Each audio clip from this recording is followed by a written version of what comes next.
Hey everybody, welcome to this installment of the Booze Briefing. This is episode 22. It's hard to believe we've made it this far. I wonder if we've eclipsed Star Trek yet. I think we got a few more episodes to go. But at any rate, kind of cool to think about. Hey, before we get started, give us a like, a share, a follow, a subscribe. Clickety, click, click, click. Do all those things you're supposed to do, man. Because remember, every book we sell helps raise money and awareness for American Gold Star mothers. A cause near and dear to my heart. And hopefully will be for yours as well. If you learn about their mission, go check them out. Go check them out. All right. So, and by the way, you get the books on Amazon. If you're curious, I know I don't sell them direct. No, I don't carry them around with me in like a little bag or something. You got to order them off of Amazon. Okay. Email address is above my head. Shoot me an email. Got any questions about the books, about Army life during the Cold War on the East-West German border, the Czech border? Love to hear about it. You got drink recommendations? Shoot them my way. I'll do my best. I'll do my best. Can't promise anything, but I'll do my best to find it here. All right, so I just got back from our yearly Memorial Day gathering. Hell yeah. Which we do every year in Southern Ohio in Tremont City. A lot of fun, always fun. This year was miserable though. It fucking rained like every day. It was like sheets of rain. The field was muddy. It was crazy. You can't predict the weather, Big shout out to NASCAR Mark. You know who you are. The boys who know who you are. We really appreciate you helping us out and giving us a place to bivouac every year at Memorial Day so we can have a good time, catch up, and reflect on days gone by and people gone by. And it's a lot of fun up there. By the way, I do the speech every year. Well, every year. I've done it for like 8 times, I guess. I do the Memorial Day speech there. I did put them up on the Joe's YouTube channel. There's a link to it on the Facebook, Joe's Facebook page as well, if you want to check them out. We retired some flags as we do. We've done it, I think, the last 3 or 4 years. We retire flags. People in the community bring the flags in to the fire station there, little town, and they bring them in. When they're worn, they're weathered, you want to dispose of them properly with some respect. So believe it or not, we had about 250 flags this year, coinciding with the 250th anniversary of our country's founding. That was pretty fun. That video's up on the Joe's YouTube page as well, so check that out. All right, so we've got the pour of the day today. This is from my boy, Drunk Jesus. That's right, that's not his actual birth name. No, it's not Drunk Jesus. It's TK. Tony K, TK. Today we have new Riff Single Barrel Bourbon. This is barrel proof without chill filtration, so they forego the chill filtration process. Quote, we preserve the character of the barrel all the way to your glass, aged at least 4 years. You can see their website above my head. Check them out. They got a lot of stuff, man. They are out of Newport, Kentucky, right on the other side of the river from Cincinnati, Ohio. Single family owned. Their motto is a new riff on an old tradition. And that tradition, of course, being Kentucky bourbon. But they do make a lot of bourbons. They make some ryes.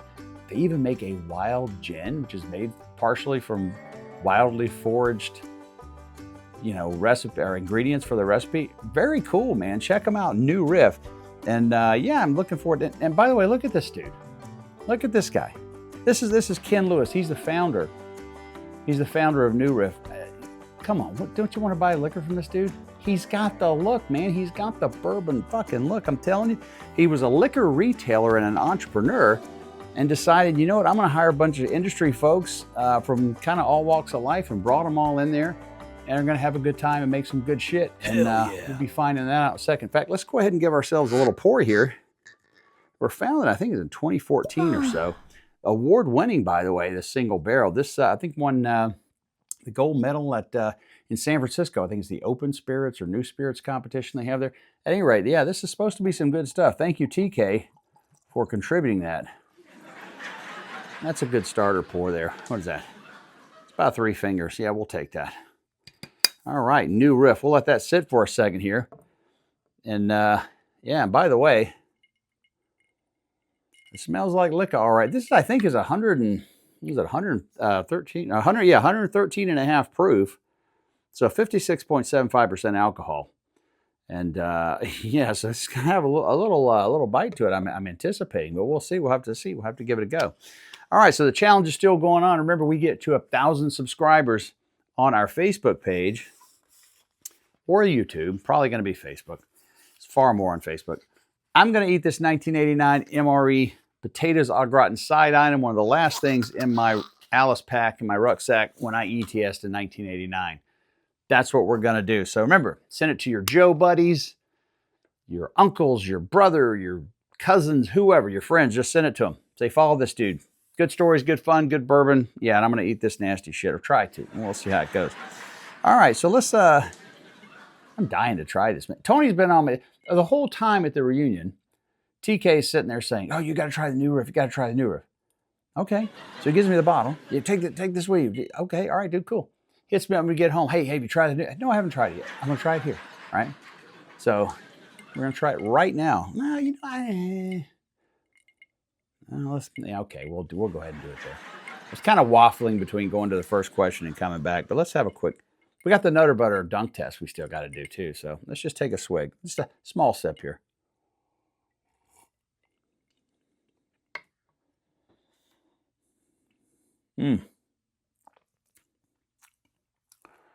Wow. You guys know already that watch the show regularly or that know me personally. I tend to sit between that, that mid 80s to mid 90s range. I'll even go as low as 80. I think that's fine, but I like those sippers. But surprisingly for 113.5 proof, there's not a whole lot of, there's a little bit of a bite on it, but it's not horrible. New Riff. Okay, I may be sold. We'll find out here in a second here. Let's go to the, oh, I'm sorry. We don't have a first question. We have the mailbag segment. Oh, I know you guys like this because it's always mail, bitch. These shitbirds that write me these jacked up emails about how I pissed them off. And that's fine. It's not for Joe's isn't for everybody. Let me step back. The world of a Joe is not for everybody. I shouldn't say these books aren't for everybody. These books encompass reality. These are all true stories. But it's not for everybody, as we all know, and as we all found out once we got back onto the block. All right, so this is from, I guess it's a person named, if it's either Eslinger or Esslinger. Esslinger, I'm not sure. We'll go with Esslinger. I don't know. Subject, you think this is funny?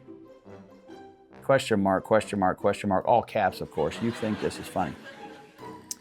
All right, listen, pal. I didn't serve, but I was damn close. In 1984, I went to the recruiting office, then took the ASVAB and everything. So I have at least some context into all of this.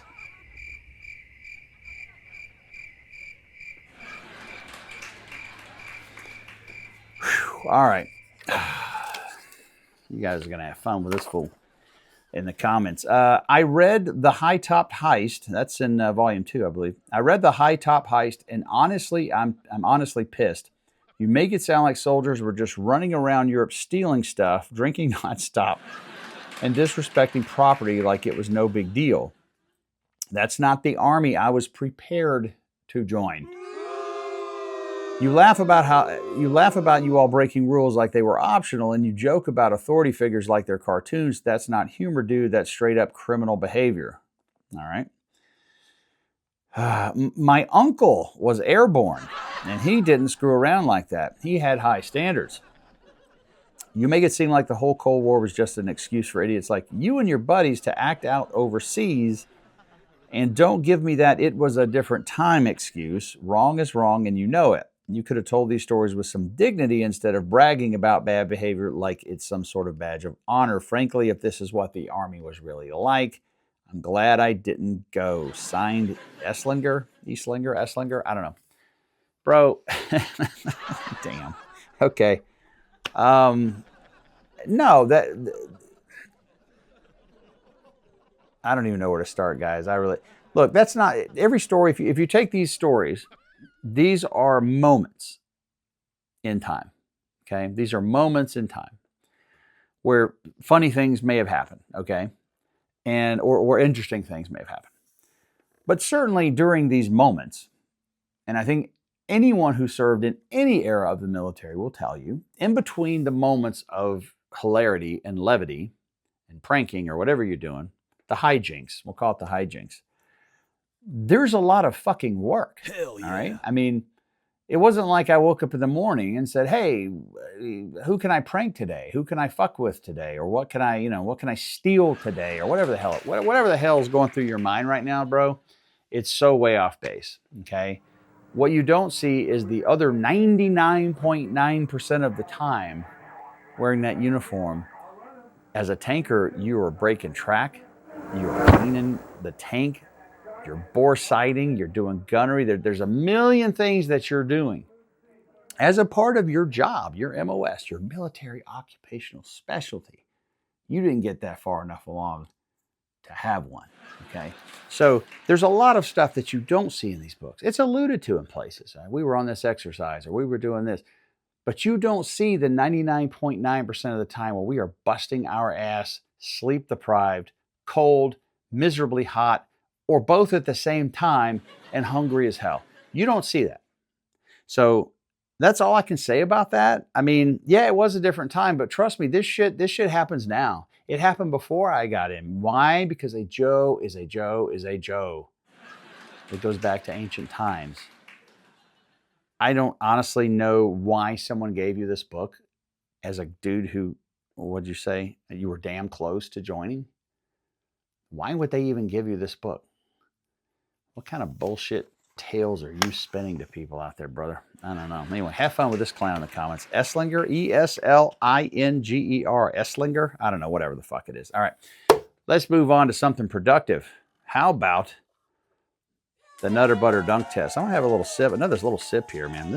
I'm kind of intrigued by this new riff out of Newport, Kentucky, just south of Cincinnati, Ohio, suburb.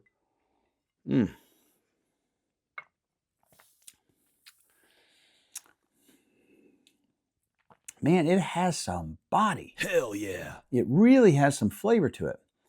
But it's not like the toasted or the wheated type of flavor. I can't really explain it. I think the name works, man. I think the new riff name actually works. I'm going to need to stop up there on my way to our reunion next year. All right, let's give it the old Nutter Butter Dunk Test here. Now, I don't want to be body crying because I'm not dunking. And those of you who were at our reunion, we all dunked and they all loved it, by the way. So there, any people that are going, oh, that's fucking nasty. No, it's not. It's really, really good. All right, so here we go. Nutter Butter with the new Riff Single Barrel Bourbon.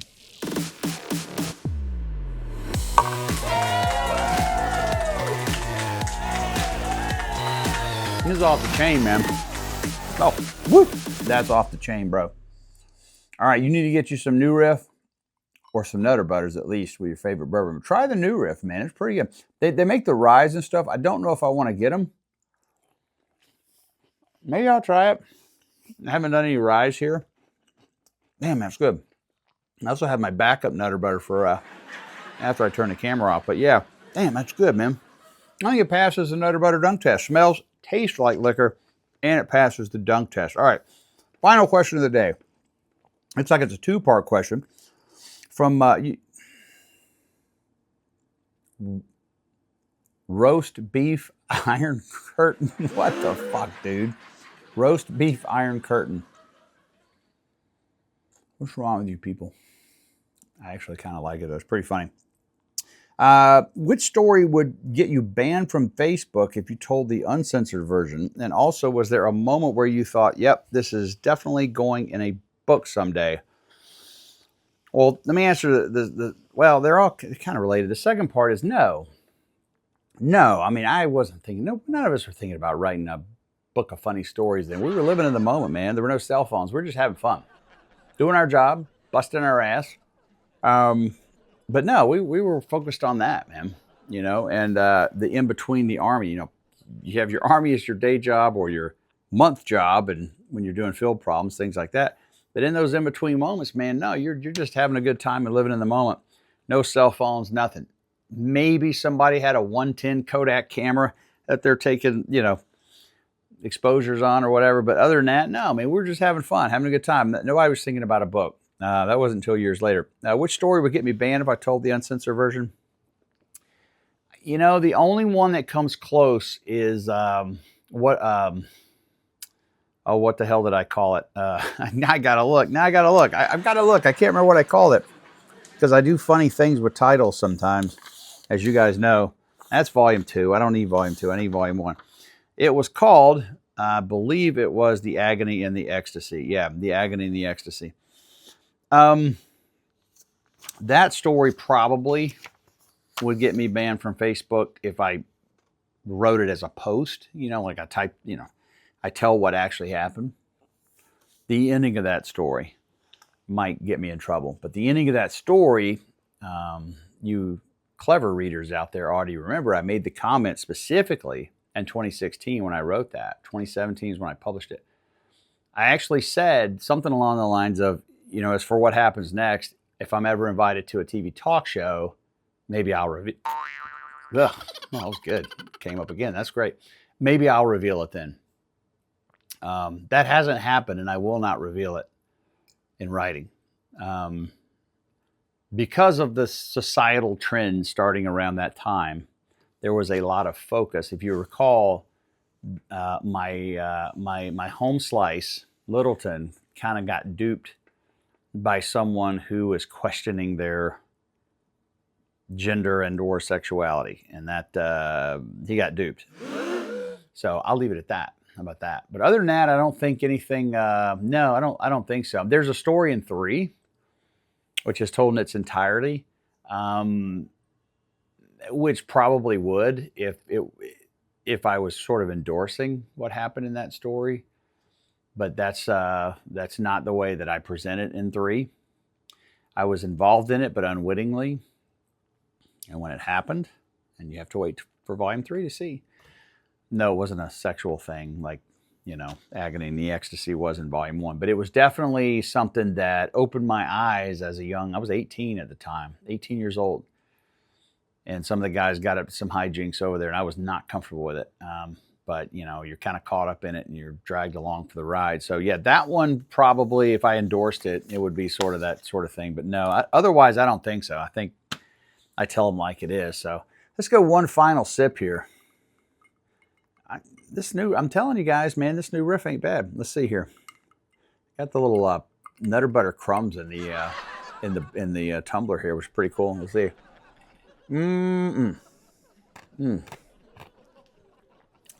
Damn, guys, that's good shit. All right, guys, that's it for this episode of the Booze Briefing. I'm going to sit here and dunk my other Nutter Butter. Get some of this new Riff in that nutty goodness.